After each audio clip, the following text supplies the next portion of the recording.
oração é alimento.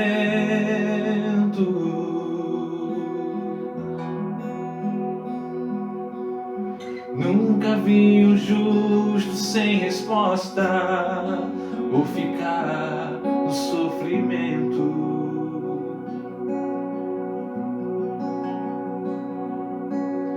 Basta somente esperar o que Deus irá fazer.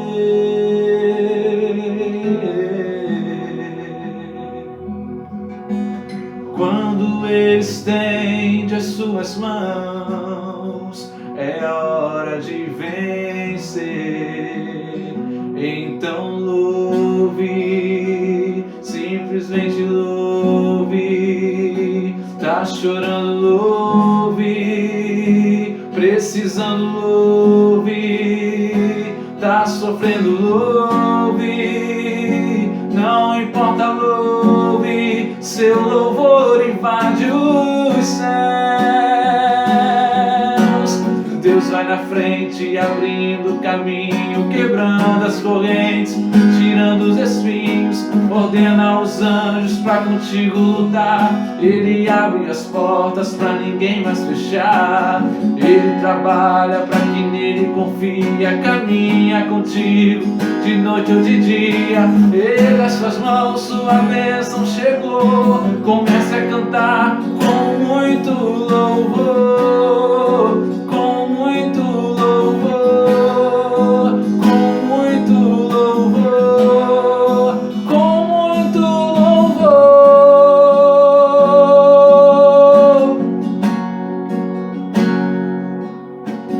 A gente precisa entender o que Deus está falando.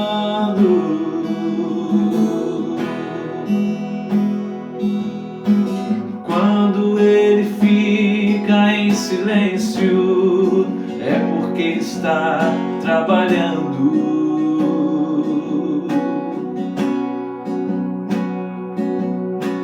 Basta somente esperar o que Deus irá fazer. Quando Ele estende as suas mãos, quando Ele estende as suas mãos, é a hora de vencer. Então louve, simplesmente louve. Tá chorando, louve. Precisando, louve. Tá sofrendo, louve. Não importa, louve. Seu louvor invade os céus.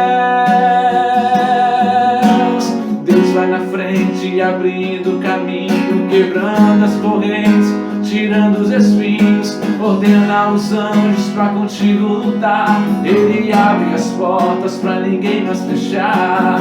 Ele trabalha pra quem nele confia, caminha contigo de noite ou de dia. Erga as suas mãos, sua bênção chegou. Comece a cantar com muito louvor, com muito louvor, com muito louvor, com muito louvor, com muito louvor, com muito louvor, com muito louvor, com muito louvor,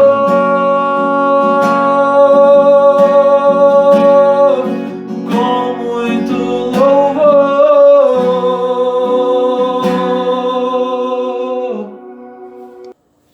Bom dia, graça e paz. Estamos começando através desse canal a nossa aula da Escola Dominical deste domingo, dia 4 de outubro. Eu louvo a Deus pela oportunidade de ministrar a você, a sua família, esta aula da Escola Dominical. Eu quero convidar você a se aquietar e vamos orar buscando a presença do Senhor. Senhor, eu quero te agradecer por esta manhã. Eu quero te agradecer, Senhor, pelas bênçãos que sobre as nossas vidas o Senhor tem derramado. Eu quero te agradecer, Senhor, pelo privilégio de poder ministrar esta aula da Escola Dominical através desses canais da internet. E nós rogamos ao Senhor que o Senhor venha nos abençoar, que o Senhor venha abrir o nosso entendimento, o Senhor venha nos conduzir aos pastos verdejantes da Tua Palavra. Nós rogamos, ó Deus, que o Senhor, ó Deus, tenha misericórdia da vida desse irmão, desta irmã, desta família que agora, ó Deus, se aquieta para assistir essa aula, que o Senhor possa estar entrando com a Tua divina providência e o Senhor possa assim estar falando a cada coração. Ouve assim, Senhor, a nossa oração no nome de Jesus. Amém. Amém, Senhor. Eu gostaria de estar lendo um texto da palavra, onde a nossa aula será baseada, e o texto é de Romanos, capítulo 12, versículo de número 3 ao versículo 8. A palavra de Deus diz assim: Porque pela graça que me foi dada, digo a cada um dentre vós que não pense de si mesmo além do que convém. Antes, pense com moderação, segundo a medida da fé que Deus repartiu a cada um. Porque assim como num só corpo temos muitos membros, mas nem todos os membros têm a mesma função, assim também nós, conquanto muitos, somos um só corpo em Cristo e membros uns dos outros, tendo, porém, diferentes dons segundo a graça que nos foi dada. Se profecia, seja segundo a proporção da fé. Se ministério, dediquemo-nos ao ministério. Ou o que ensina, esmere-se no fazê-lo. Ou o que exorta, faça-o com dedicação. O que contribui, com liberalidade. O que preside, com diligência. Quem exerce misericórdia, com alegria. Graças a Deus. Irmãos, nossa aula hoje é a aula de número 13 da nossa série sobre o Espírito Santo e você é a nossa temática. E hoje a nossa quinta parte, a última parte sobre dons espirituais. E nós vamos assim estar tratando desses dons aqui destacados em Romanos capítulo 12.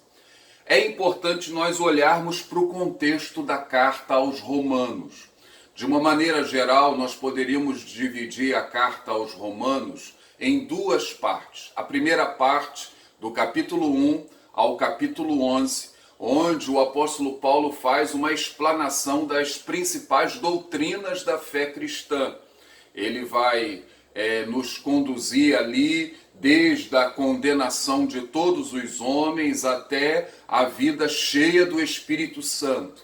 Graças a Deus. Então, do primeiro capítulo até o capítulo 11, nós temos a primeira parte da carta, que ela tem um cunho doutrinário. A partir do capítulo 12, nós temos a parte prática da carta.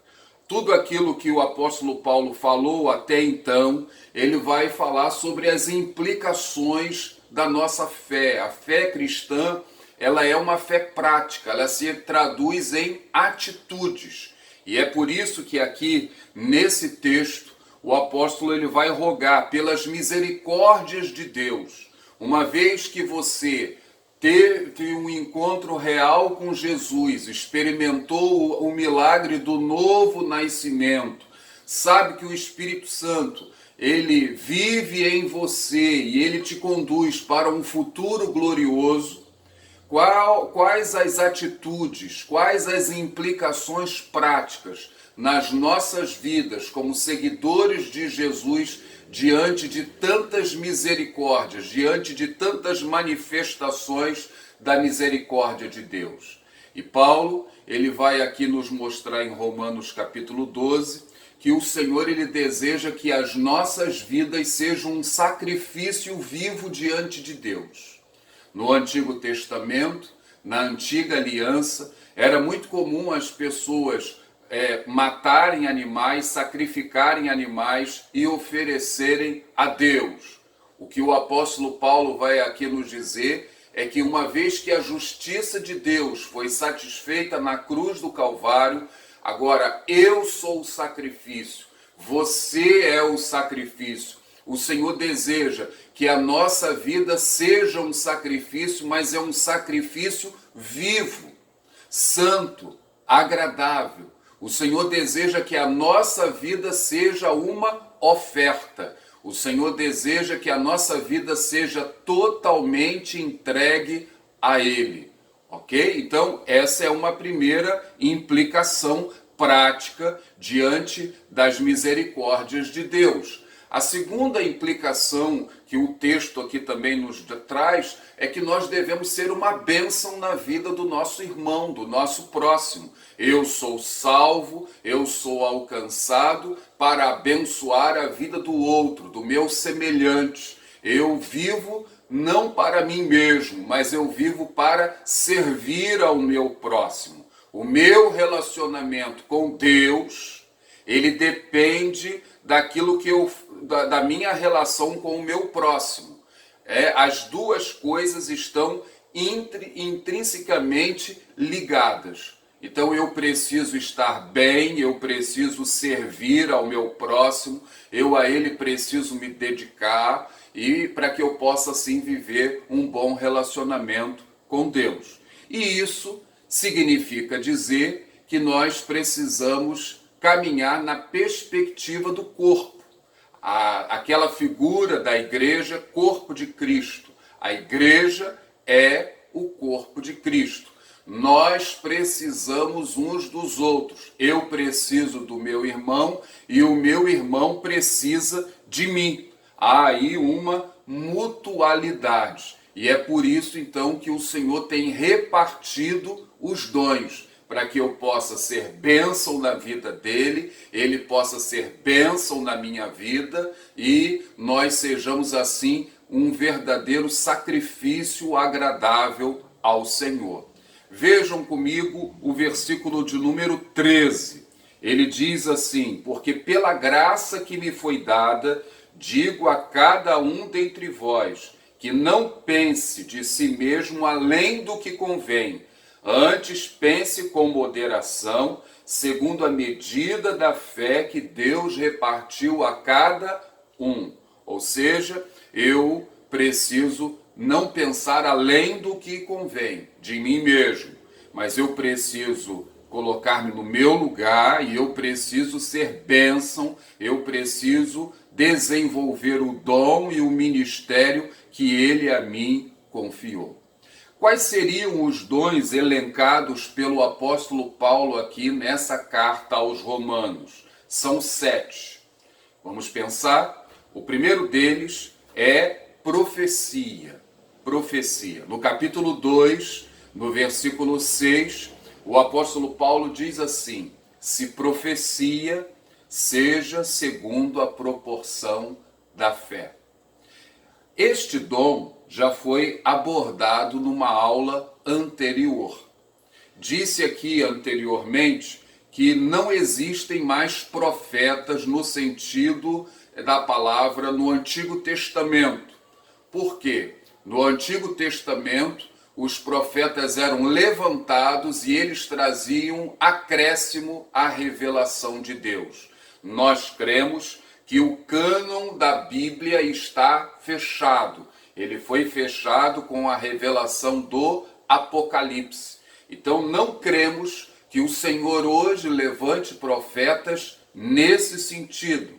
Mas o Senhor, conforme vimos em aula anterior, ele pode levantar profetas, no sentido de ser boca de Deus. O que é o dom da profecia? Poderíamos definir o dom da profecia como falar sob a inspiração divina. Então, o homem que fala sobre essa inspiração, ele sendo boca de Deus, ele é um profeta. Pode ser um pregador? Levantei essa indagação aqui na aula anterior. Eu digo, pode. desde que ele fale exatamente aquilo que Deus está mandando. A mensagem não é dele. Disse anteriormente, o profeta, ele é um portador de um recado, ele é só a boca. A mensagem não provém dele, ele só entrega o recado. Ele é um fiel portador da mensagem de Deus. E é por isso que o apóstolo Paulo diz que se profecia, seja segundo a proporção da fé. O que ele quer dizer com essa frase? Seja segundo a proporção da fé. Nós poderíamos aqui pensar de duas maneiras. Ou seja, a primeira delas, o profeta só deve falar se tiver certeza da sua inspiração. Só deve falar se ele tem certeza de que aquela mensagem é a mensagem que Deus deseja que ele entregue. Segundo, ele deve se certificar de que a mensagem não contraria de alguma forma a totalidade da fé cristã. Ok? Então, o primeiro dom que nós já destacamos aqui em aulas anteriores. O segundo dom que nós poderíamos aqui observar destacado pelo apóstolo Paulo é chamado de ministério. Ministério. O que seria o ministério? Paulo vai dizer no capítulo 12, versículo 7, se ministério, dediquemo-nos ao ministério. A palavra usada aqui é a palavra diaconia. Diaconia. E traz a ideia de um serviço amplo, não limitado a alguma atividade em particular. Qual seria uma boa definição para este dom denominado de ministério? Abre aspas. É a capacidade especial que Deus dá a certos membros do corpo de Cristo para que prestem serviços à igreja ou a irmãos em particular, depois de identificar as necessidades ainda não satisfeitas. Ok? Vejam, quem é esse ministro? O ministro é um diácono. Quem é um diácono? Falando assim em termos bem claros, o diácono é aquele que é pau para qualquer obra. É aquela pessoa que deseja servir, que vê a necessidade e deseja suprir uma determinada carência nas muitas frentes existentes dentro da obra do Senhor. Ser diácono, exercer o dom do ministério, é servir com abnegação. É você se entregar de uma maneira assim total, ampla. É você querer ser bênção. É você querer suprir a necessidade da igreja naquele momento ou de um irmão em Cristo Jesus. Onde esse dom pode ser aplicado? Como já disse, nas mais diversas frentes da vida da igreja. Nós poderíamos aqui colocar na hospitalidade, você vai servir aos irmãos na igreja, você vai abrir as portas da sua casa, a sua casa vai ser uma bênção, recebendo irmãos, recebendo obreiros, visitantes, missionários, né? É um aspecto do dom do ministério. Na mobilização prática de pessoas, no cuidado com detalhes para que uma determinada atividade seja feita, é trabalho braçal, tarefas práticas. Tudo isso aí envolve o dom do ministério. Na igreja, nós temos um grupo organizado chamado de diáconos. Um grupo organizado. Muitos são diáconos e não pertencem a esse grupo reconhecido pela igreja. Assim como muitos têm o dom de pastor, mas não são chamados de pastores. Então, pare para pensar aí na sua vida, na sua habilidade. Você é aquela pessoa que gosta de servir, você é aquela pessoa que gosta de se colocar à disposição de suprir uma determinada necessidade, algo prático. Pode ser que você seja um diácono, você tenha o ministério do serviço. Quais seriam as habilidades necessárias para o exercício desse dom, desse ministério? Primeiro, sensibilidade, para você descobrir as necessidades. Você sente aquela necessidade e você então se dispõe a fazer a cumprir aquela atividade. A pessoa vê e ela atende prontamente aquela necessidade. Quais seriam os cuidados que uma pessoa que tem esse dom deveria observar? Alguns cuidados. Em primeiro lugar, o ativismo. A pessoa corre o risco de se envolver tanto nas tarefas que se esquece das disciplinas espirituais. Ela tem tanto prazer em servir, em se dar, em suprir, que aí muitas vezes ela vai negligenciar as disciplinas espirituais. Nós poderíamos dizer aqui que esse é o crente Marta, tem prazer em servir e abriu as portas da sua casa, queria dar o melhor para Jesus, mas Jesus vai virar para Marta e vai dizer: Marta, Marta, andas inquieta, né, agitada, pouco é necessário, Maria escolheu a melhor parte. Então, um primeiro cuidado que a pessoa deveria ter nesse desejo de querer servir, da pessoa não negligenciar as disciplinas espirituais, a oração, a busca. Nada é mais importante do que o investimento que Deus deseja fazer na sua vida.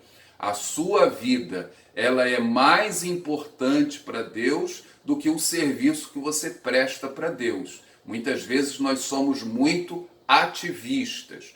Um segundo cuidado também que nós deveríamos ter em relação a esse ministério: cuidado com o culto ao ego. A pessoa faz, mas ela não deve perder a visão de que o serviço que ela presta é para Deus.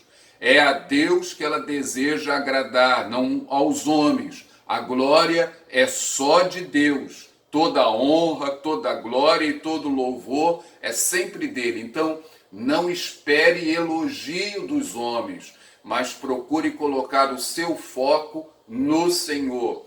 Terceiro cuidado, cuidado com a confusão, diaconia e poder para mandar. Às vezes a pessoa ela tem um desejo muito grande de servir e ela se sente dona daquele ministério, daquele departamento, daquela área onde ela trabalha. Você não é chamado para ser dono de nada. Quem é dono é o nosso Senhor e Salvador Jesus Cristo. Mas há muita gente que às vezes confunde isso. Então são alguns cuidados que uma pessoa que é chamada para servir, ela precisa ter como cuidado. Todos nós somos chamados para servir, mas existem essas pessoas a quem o Senhor dá esse desejo, né, intenso. Há um desprendimento maior. O terceiro dom que aqui Paulo destaca é do ensino. Do ensino. Romanos capítulo 12, versículo 7, o apóstolo Paulo vai dizer: o que ensina, esmere-se no fazê-lo. Numa aula anterior aqui, eu disse que todo pastor é um mestre, mas nem todo mestre é um pastor. Deus chama muitos para o ministério do ensino, e essas pessoas não são necessariamente um pastor. Como que nós poderíamos definir o ministério do ensino? Abre aspas.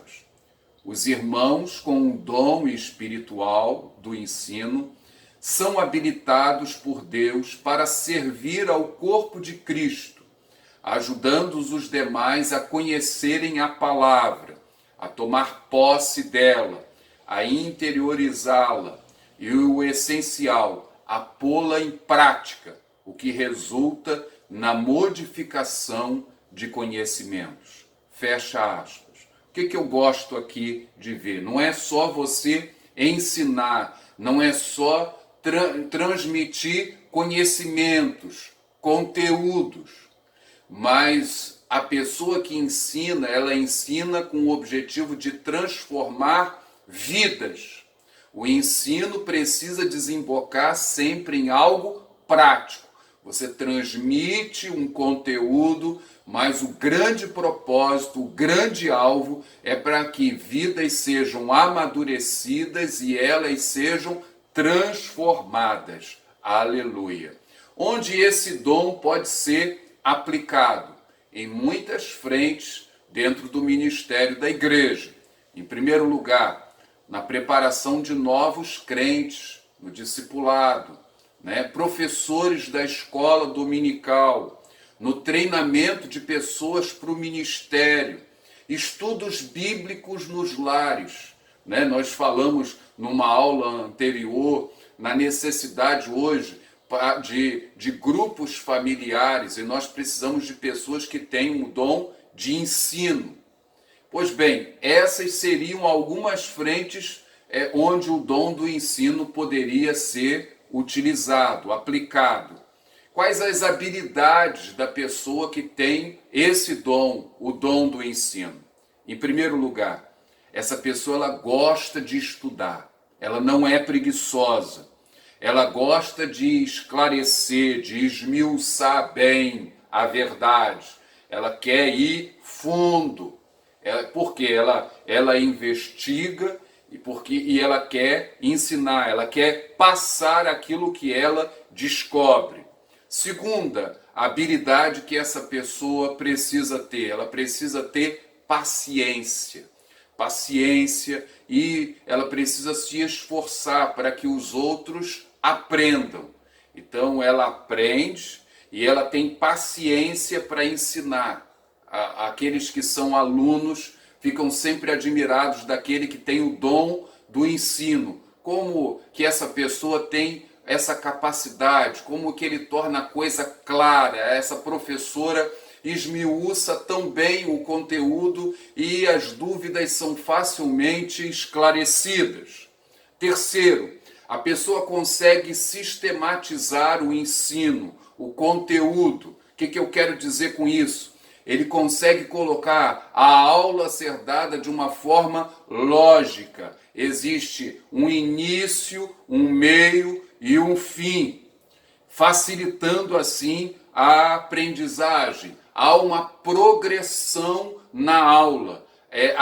Aqueles que ouvem a pessoa ensinando entendem claramente. E em quarto lugar, o bom professor é aquele que respeita a capacidade de cada um de aprender. Ele tem paciência, mas ele também anda no ritmo dos seus alunos. Ele não anda rápido demais, mas ele anda no passo dos alunos para que o ensino seja efetivo. Então essas seriam as habilidades do professor. Para que o dom seja aperfeiçoado, o que o mestre, aquele que tem o dom do ensino, ele precisa levar em consideração? Primeiro, ele planeja bem as suas aulas. As aulas elas não são preparadas na calada da noite, na véspera, mas a aula ela é bem preparada, ela é preparada com antecedência. Ele planeja bem a aula. Segundo, ele ainda se considera um aluno do Senhor Jesus. Ele continua estudando e ele continua aprendendo. Ele se coloca na posição de aluno. E terceiro, ele faz da Bíblia o seu livro-texto. Veja, com isso você pode usar uma revista da escola dominical. Mas o mais importante não é estudar a revista. O mais importante é você estudar o texto da Bíblia. O nosso livro-texto é a Bíblia. A revista é só uma ferramenta para que você possa conhecer melhor o texto bíblico. Mas o nosso texto básico é a Bíblia Sagrada. Qual seria o grande cuidado que uma pessoa que tem o dom do ensino de mestre deveria tomar? Há um grande risco, um risco da pessoa passar conceitos abstratos e não viver aquilo que ensina, né? Há um descompasso entre aquilo que se ensina e aquilo que se vive. Jesus, ele é conhecido como mestre por excelência. O texto bíblico nos diz lá no Evangelho de Marcos que ele ensinava como quem tem autoridade. Ele vivia aquilo que ensinava. Lá no capítulo 13 de João, Jesus, ele tirou a veste exterior, ele se despiu, ficou com a veste interior e lavou os pés dos discípulos. Ele estava ali ensinando os discípulos a terem um coração de servo. Eles disputavam entre si posições dentro ali do colégio apostólico. E Jesus chega para os seus discípulos naquela noite e ele diz assim: como eu vos fiz, façais vós também. Como eu vos fiz, façais vós também. Ou seja, Jesus ensinava com autoridade. Você, professor, você que tem nos ajudado nesse maravilhoso ministério, olhe para a sua vida ela é um espelho. Você precisa ter autoridade na sua vida, você precisa viver aquilo que você ensina. Atente para isso aí. E é um grande privilégio. O quarto dom que o apóstolo Paulo, ele destaca aqui nesse texto de Romanos é o dom da exortação. Exortação. Romanos 12:8 diz: ou o que exorta, faça-o com dedicação. Qual é a ideia aqui dessa palavra? Uma tradução literal de exortação significa dar ânimo, encorajar, confortar, consolar. E nós poderíamos definir o dom da exortação da seguinte forma, abre aspas, a capacidade especial que Deus dá a alguns membros do corpo de Cristo para ministrarem palavras de consolo, encorajamento, ânimo e conselho a outros membros, de tal modo que se sintam encorajados e curados. Fecha aspas. Quando olhamos para as páginas do Novo Testamento, nós podemos ver no livro de Atos o exemplo de um homem chamado José, que recebeu um apelido. Ele foi também chamado de Barnabé. Qual é a ideia do nome Barnabé? Barnabé significa filho da consolação. Filho da consolação. Na nossa tradução, filho da exortação. E a palavra ali, exortação, consolação, é parácletos.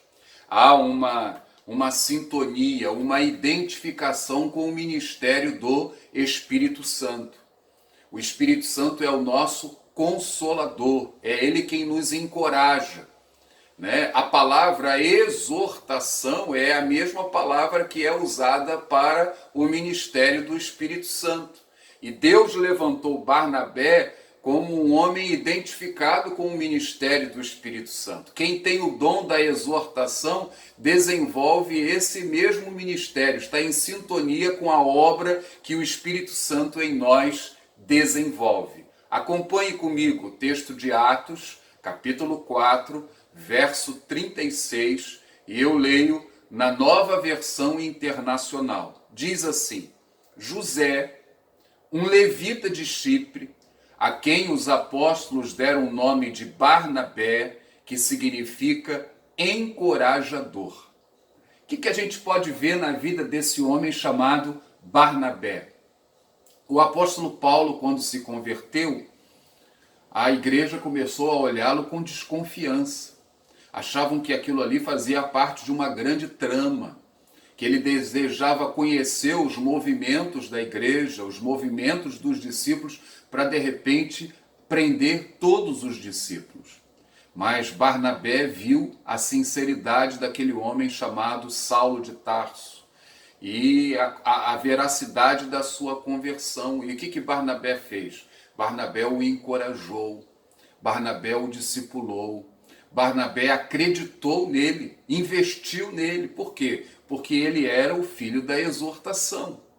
Os anos se passaram e Barnabé depois vai desenvolver o mesmo ministério com João Marcos. Na primeira viagem missionária, João Marcos caminhou com Barnabé e Paulo. E ele abandonou a viagem no meio. Numa outra viagem missionária, o Barnabé, ele brigou com Paulo, porque ele queria levar João. Ele investiu em João. Então ele era um homem que acreditava, era um homem que encorajava. Esse aí é o ministério da exortação, é o ministério do encorajamento. É o ministério do encorajamento. Como que se pode aplicar esse dom? Esse dom normalmente ele é usado no aconselhamento. As pessoas procuram você, conversam com você, sentem confiança em se abrirem contigo. Veja, isso aí é algo que acontece naturalmente. As pessoas sentem essa abertura, Isso é sinal de que pode ser que você tenha esse dom, No entrosamento de pessoas que chegam à igreja, novos membros, as pessoas novas na fé, você sente a necessidade de promover a integração das pessoas que chegam. Você é um encorajador, às vezes numa igreja grande, É difícil de você se enturmar, de você se sentir em casa, mas existem aqueles que tornam a coisa mais acessível. Você é um facilitador, você tem o dom da exortação. Pode ser que você se sinta desafiado no cuidado com os idosos. Você tem uma grande preocupação com os idosos. Você sabe da carência que eles têm, da necessidade de uma palavra boa, de um ânimo, uma palavra de ânimo, diante de tantas necessidades. É o ministério do encorajamento, o ministério da visitação, O ministério do cuidado com doentes terminais. Existem pessoas que Deus levanta nesse sentido. O ministério com grupos marginalizados. As pessoas já estão com a vida esfacelada e o Senhor levanta você para dar uma palavra boa, uma palavra de encorajamento a esses que estão à margem da sociedade. Você pode ser que seja levantado por um ministério através do telefone, das redes sociais, nossas redes que estão aí contaminadas com palavras violentas, com palavras duras, críticas, ruins. Nós precisamos ministrar palavras de encorajamento, ok? Então, é o dom da exortação, o dom do encorajamento, O Senhor deseja levantar pessoas com esse dom, com esse perfil. E quais seriam as habilidades que a pessoa que tem esse dom precisa desenvolver para aperfeiçoar o dom? Veja, primeiro, a pessoa precisa ter uma vida devocional constante para estar sempre inspirado. É do alto, é da palavra que você vai tirar aquela mensagem boa, fresca. É preciso sempre ter o quê? Uma renovação constante. O poder de Deus ele vai se esgotando à medida em que você dá, à medida que você usa. Então você precisa sempre estar ligado para que você possa ter coisa boa para dar. Segundo, se você tem esse ministério do encorajamento, estude o texto dos Salmos. Leia os Salmos. Por quê? Porque os Salmos eles descrevem como as pessoas veem a vida, veem as suas almas, veem o sofrimento. Ali você tem os sentimentos. Então o livro dos Salmos é uma fonte assim inesgotável, se você deseja tirar palavras, mensagens de encorajamento. Terceiro, procure ser sensível às mudanças de humor nas pessoas. Se Deus deseja usar você, você deve observar qualquer mudança que possa haver na vida do seu irmão, daquela pessoa a quem Deus deseja que você seja uma bênção. E por último, não esqueça de buscar também aconselhamento para a sua própria vida. Você aconselha, mas você também precisa de aconselhamento. Você também precisa se abastecer para que você possa abençoar. Quais seriam os cuidados a serem tomados, observados, para quem tem esse dom, esse ministério? Primeiro, ter o cuidado para não ficar sobrecarregado com os problemas dos outros, a ponto de prejudicar a sua própria vida, a sua família. Você, para ajudar alguém, você não pode se envolver no problema da pessoa. Você tem que sempre ajudar de fora, ok? Uma vez que você entra no problema, você perde a condição de ajudar. Segundo, você se sentir frustrado quando não alcança os resultados esperados. Você tenta ajudar, você tenta ministrar, mas a pessoa precisa estar aberta, ela precisa querer ser ajudada. Você é só uma ferramenta nas mãos do Senhor. A responsabilidade da efetivação da obra não é sua. A bênção de Deus flui através de você, mas a outra pessoa precisa desejar ser abençoada. E terceiro, considerar as vitórias daqueles que você ajuda como mérito pessoal. Não é você que promove, você é só o canal. Então, nada de orgulho, né, porque eu fiz, porque... Né? Não é assim. Você é só um instrumento nas mãos do Senhor. Amém? Em quinto lugar, o apóstolo Paulo destaca aqui no texto de Romanos, capítulo 12, o dom da contribuição. Romanos 12, 8, na revista e atualizada, diz: o que contribui com liberalidade. Seria interessante nós lermos numa outra tradução para que o nosso entendimento possa ser ampliado. Na Nova Bíblia, na linguagem de hoje, o texto diz assim: quem reparte com os outros o que tem, faça isso com generosidade. Quem reparte com os outros o que tem, faça isso com generosidade. Como nós poderíamos definir aqui o dom da contribuição? Abre aspas. O dom da contribuição é a capacidade que Deus concede a alguns crentes, tornando-se alegres e generosos na contribuição financeira para o sustento de outros e da obra de Deus. Onde pode ser aplicado o dom da contribuição? Em muitas frentes. Veja comigo. Ajuda em crises emergenciais, apoio a missionários, sustento de obreiros, apoio em projetos especiais. Como nós precisamos de gente que acredite e contribua. Quais seriam as habilidades para a pessoa que tem o dom da contribuição? A primeira delas, ter prazer em repartir seus bens. Ela sente alegria em dividir o que tem. Segundo, ela não tem apego a nada. Ela reparte com alegria e ela não é apegada a nada. Terceiro, ela crê que seus bens serão um meio de fazer aquilo que ele pessoalmente não pode fazer.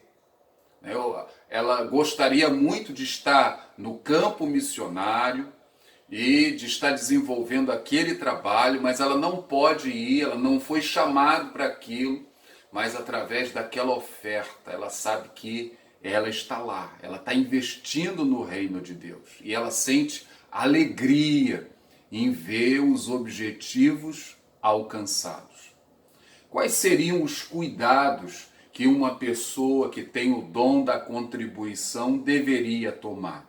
Primeiro, quem tem o dom corre o risco de querer controlar as decisões do grupo ou pessoas. Normalmente, quem investe se sente dono. Esse é um perigo, viu? Se Deus levanta você com esse dom, com esse ministério, você não é dono de nada. É um privilégio para você participar, mas você não é dono de nada pelo fato de você contribuir. Então esse é um cuidado que deve ser observado. Segundo, dar sem sabedoria e ficar sem recursos para o seu próprio sustento. O Senhor, ele deseja que a pessoa contribua, mas que não coloque a sua vida, a sua família numa situação difícil. Nós não devemos pensar, irmãos, que o dom da contribuição seja só para os ricos. Não. Este dom não está associado à riqueza necessariamente. Não está. E aqui eu preciso até colocar que, normalmente, as pessoas que Deus levanta com esse dom são as pessoas que muitas vezes menos têm.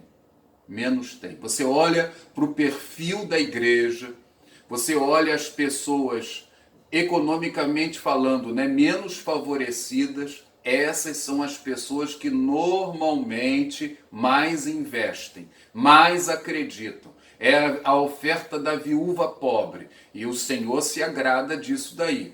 Então, você que muitas vezes não tem dado, porque você acha que você não tem para dar, veja bem, você é pobre, Você tem para dar.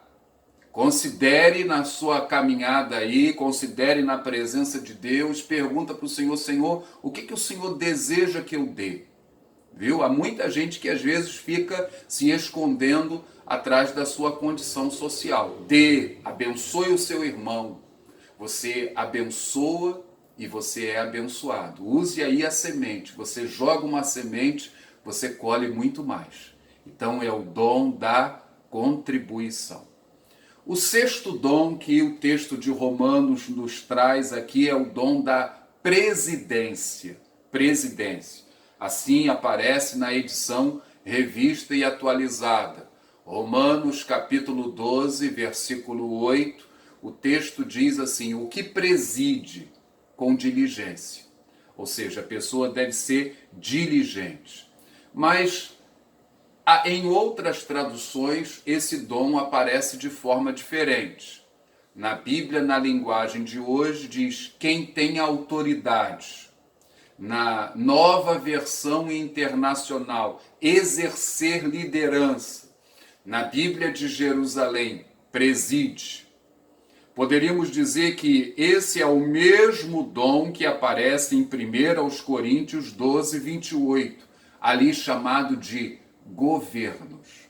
Então, presidência, governos, liderança correspondem ao mesmo dom, ok?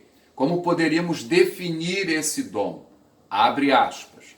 O dom da presidência ou liderança é a capacidade especial que Deus dá a alguns membros do corpo de Cristo, possibilitando-os a estabelecerem planos para o crescimento da igreja e a conquistarem o respeito dos liderados e o seu engajamento na execução dos planos, convictos de que estão de acordo com a vontade de Deus. Então, você estabelece planos, alvos para a igreja, você consegue ganhar a confiança dos crentes, as pessoas confiam em você e você vê a coisa acontecendo.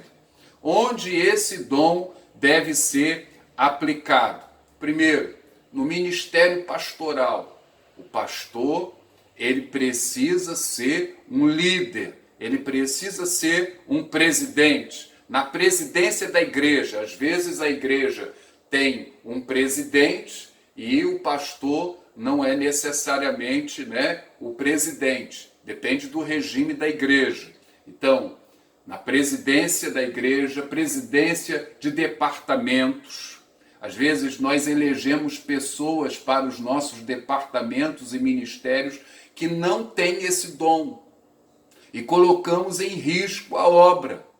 Veja, a pessoa precisa ter um dom. Às vezes o trabalho não flui, não anda, não se desenvolve. Nós culpamos a pessoa, mas ela não tem o dom, ela não foi chamada, ela não foi capacitada para aquilo. Estão vendo aí?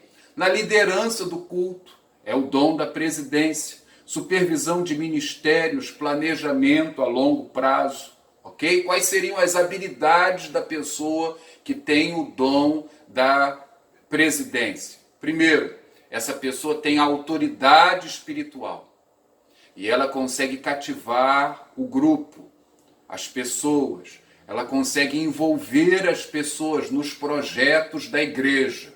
Louvado seja o nome do Senhor.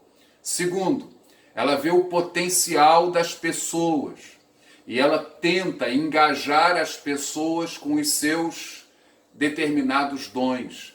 Ou seja, o presidente é um mobilizador. Ele planeja, mas ele também vê o potencial das pessoas e ele mobiliza esse potencial. Ele dá oportunidade para que as pessoas possam trabalhar, arregaçar as mangas, cumprirem o ministério que a elas foi confiado. Quem preside tem visão de longo alcance para a igreja. Ele olha lá na frente, ele consegue enxergar longe, aonde ele deseja chegar. Pode ser que ele não chegue naquele lugar, o Senhor o conduza por um outro caminho, mas ele tem uma visão de longo alcance. E o grupo?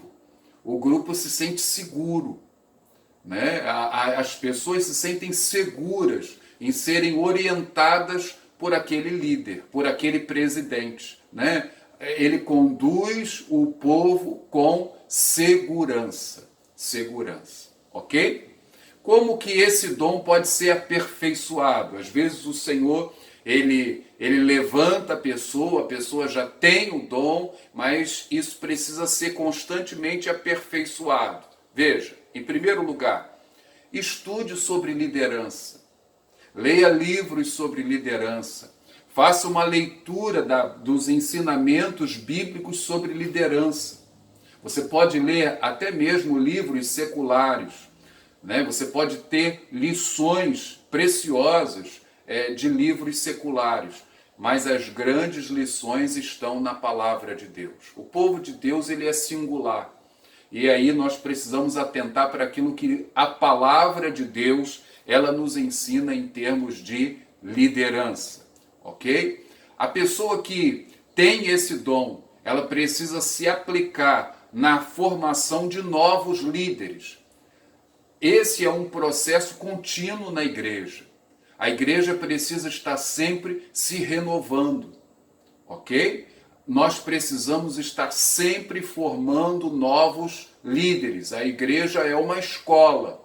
As pessoas passam, Todos nós passamos. E é importante que haja sempre uma renovação, que a igreja caminhe com segurança nesse sentido. E o líder, ele precisa conhecer bem os seus liderados. Precisa conhecer bem o seu grupo, as pessoas a quem ele lidera.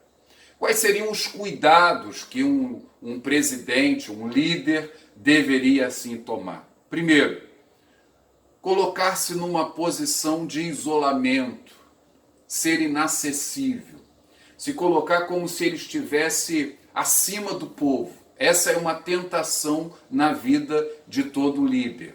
O bom líder é aquele que caminha junto com o povo. O bom líder é aquele que tem o cheiro do povo. Ele não se coloca acima, não.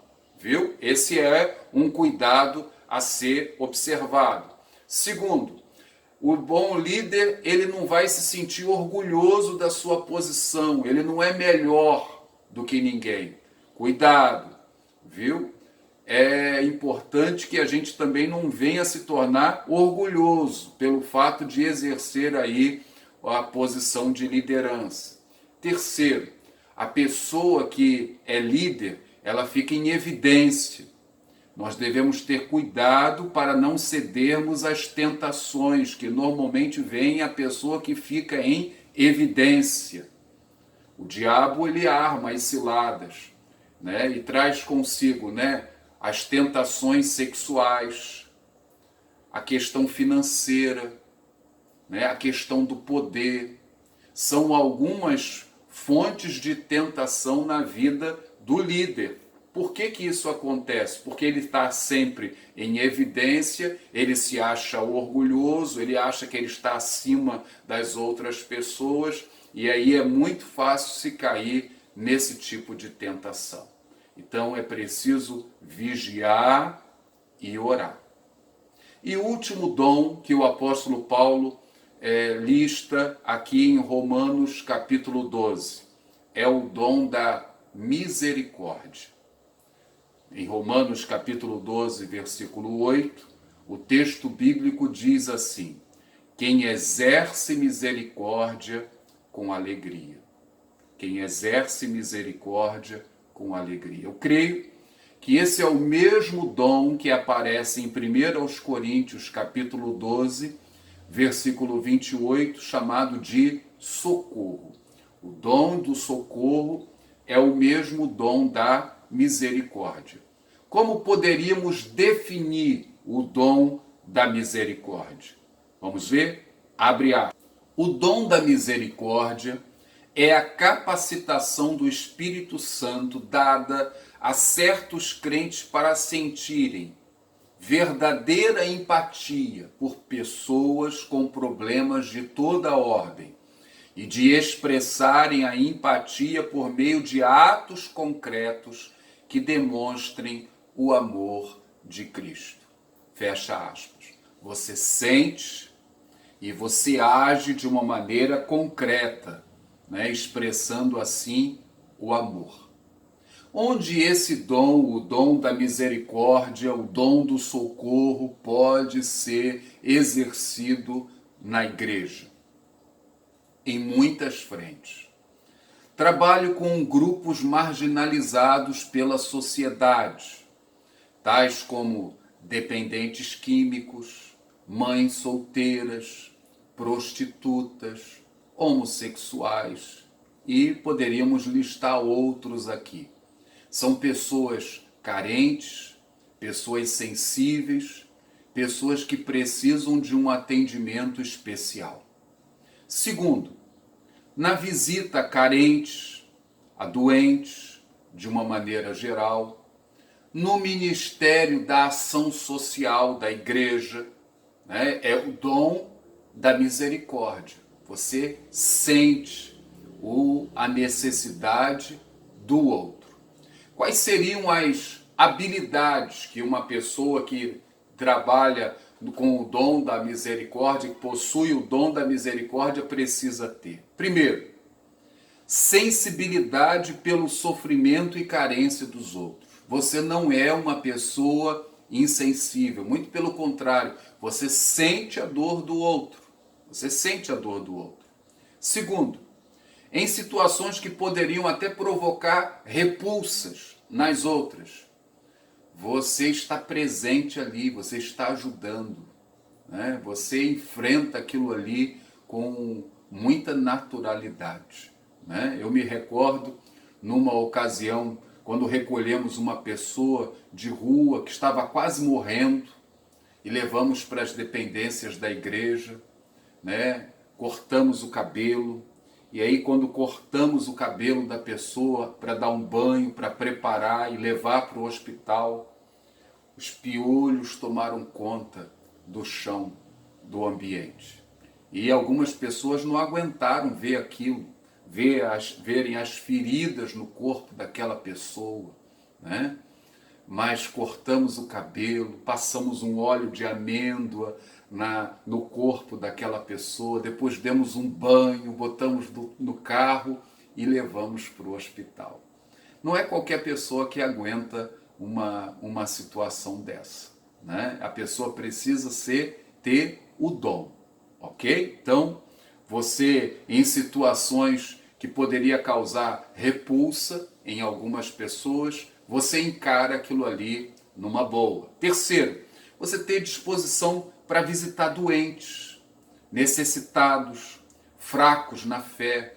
Você gosta disso. Você tem alegria naquilo que você faz. Você sempre está relacionado ao trabalho da ação social, da assistência social, tá? Você está ligado naquilo ali, ok?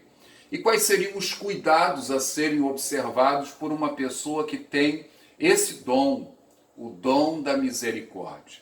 Em primeiro lugar, por você estar sempre relacionado ao sofrimento do outro, né? Existem pessoas, você pode ter a probabilidade de começar a enxergar a vida de uma forma negativa. Você começa a olhar o mundo todo de uma forma negativa. Esse é um cuidado que a pessoa que tem esse ministério, esse dom, precisa tomar com ela mesma, ok? Segundo, o perigo de ajudar sem combater as causas do problema. Nós devemos, ajudando, nós devemos observar qual a causa do problema. Nós podemos, a princípio, socorrer, dar comida, mas se a gente puder ensinar uma profissão, arrumar um emprego, é melhor. Então você, num primeiro momento, você mata a fome e logo depois você vai eliminando a causa daquele problema. Você tira a pessoa daquela condição, ok? Terceiro cuidado. Você achar que os outros crentes são desumanos, não têm amor, não sentem o amor que você tem. Isso é muito comum. Veja, você recebeu o dom da misericórdia. Todos devem ser misericordiosos. Todos nós devemos ser misericordiosos. Mas você recebeu o dom da misericórdia. Mas isso não significa que as pessoas que têm o mesmo dom e o mesmo ministério que você, eles sejam desumanos e que não amem os necessitados. Então, não julgue o outro.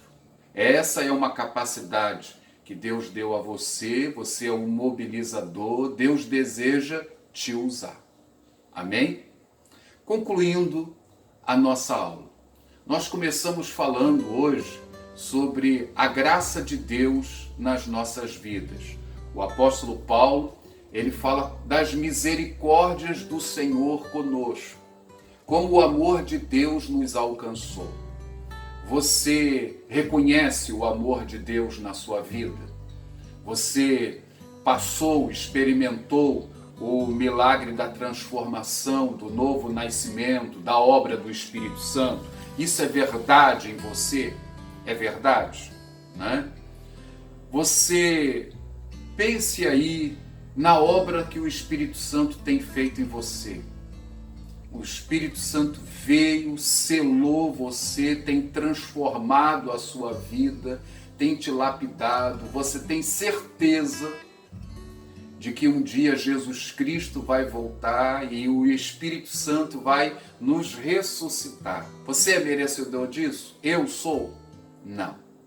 Não somos merecedores. Não somos merecedores de nada. Tudo é a graça de Deus. Paulo, aqui em Romanos 12, ele reflete sobre a graça de Deus. Rogo, pois, pelas misericórdias de Deus. E o que ele vai rogar? Ele vai rogar para que nós sejamos um sacrifício vivo, santo, agradável a Deus. Eu preciso ser uma oferta agradável no altar do Senhor.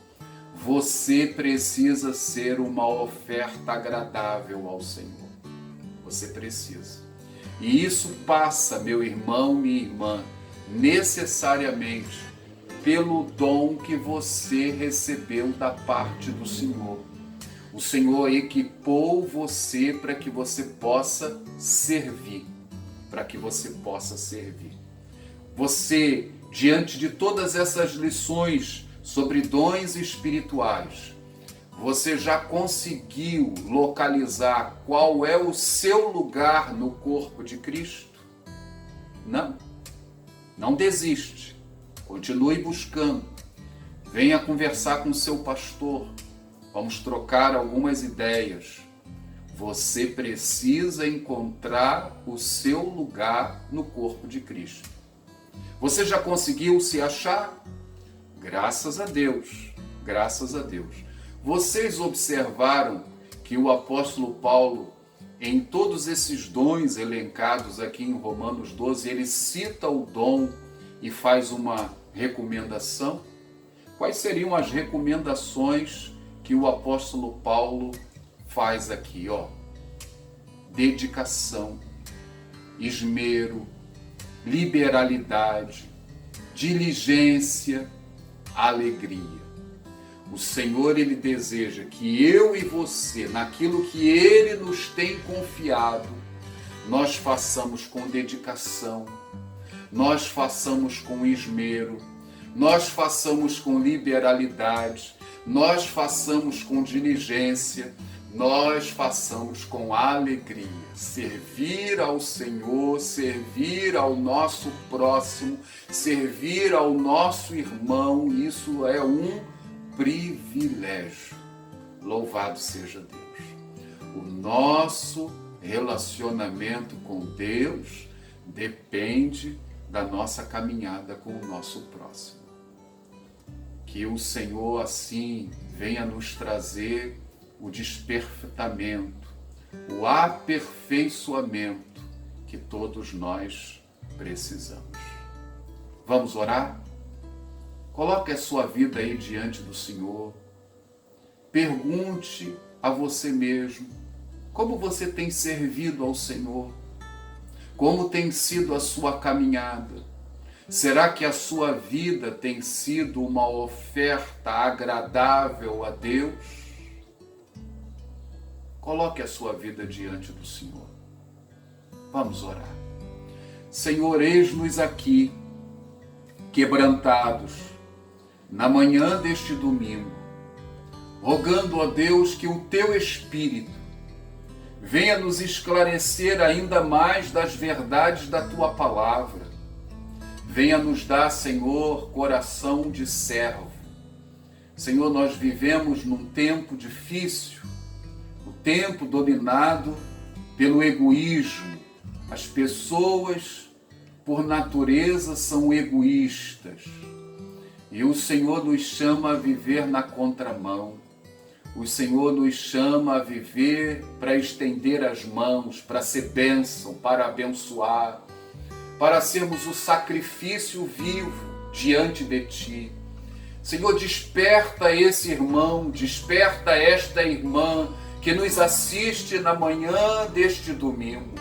Desperta Teu povo, Senhor. Desperta a Tua igreja, Senhor. Senhor, em nome de Jesus, venha incendiar os nossos corações. Nós queremos, ó Deus, estar em brasas para a honra e para a glória do Teu nome. Ó Espírito de Deus, faz essa obra. E, ó Deus, aviva-nos, ó Deus, como igreja local. Aviva também, Senhor, a Tua igreja neste país, a Tua igreja no mundo, Senhor. Nós carecemos de um despertamento espiritual vindo do alto. Ouve assim, Senhor, a nossa oração, no nome de Jesus. Amém, amém, Senhor. Graças a Deus. Queridos, se o Senhor permitir, logo mais nós temos um encontro marcado. Grande abraço. Shalom Adonai.